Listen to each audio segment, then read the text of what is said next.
পর্দা উঠল টি-20 বিশ্বকাপের নবম আসরের।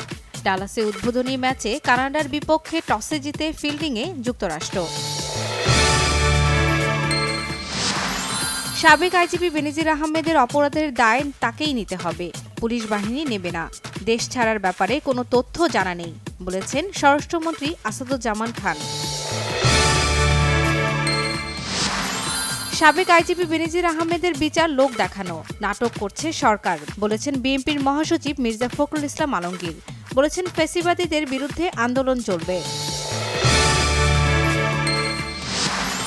সাবেক সেনা প্রধান জেনারেল আজিজ আহমেদ ও সাবেক আইজিপি বেনজির আহমেদের বিচার নিয়ে সংশয় প্রকাশ করছেন বাংলাদেশ ওয়ার্কার্স পার্টির সভাপতি রাশেদ খান মেনন।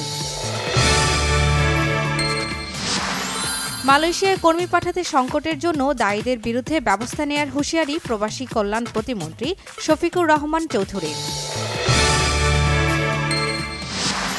ঠাকুরগাঁয়ের বালিয়াডাঙ্গিতে 15 মিনিটের ঝড়ে 20টি গ্রাম লণ্ডভণ্ড, গাছ ভেঙে ক্ষতিগ্রস্ত শতাধিক পরিবার, 3 জনের প্রাণহানি।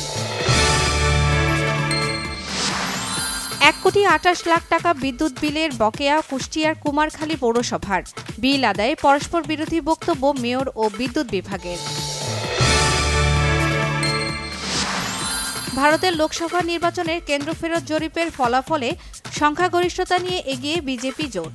মোদির হ্যাট্রিক জয়ের ইঙ্গিত। টি-20 বিশ্বকাপ শুরুর আগে শেষ ম্যাচে বোলারদের নৈপুণ্যে ভারতকে 182 রানে বেঁধে ফেললেও ব্যাটসম্যানদের ব্যর্থতায় হেরে গেছে বাংলাদেশ। ডর্টমুন্ডে স্বপ্নযাত্রা থামিয়ে ইউরোপের রাজা রিয়াল মাদ্রিদ, রেকর্ড 15তম শিরোপা জয়।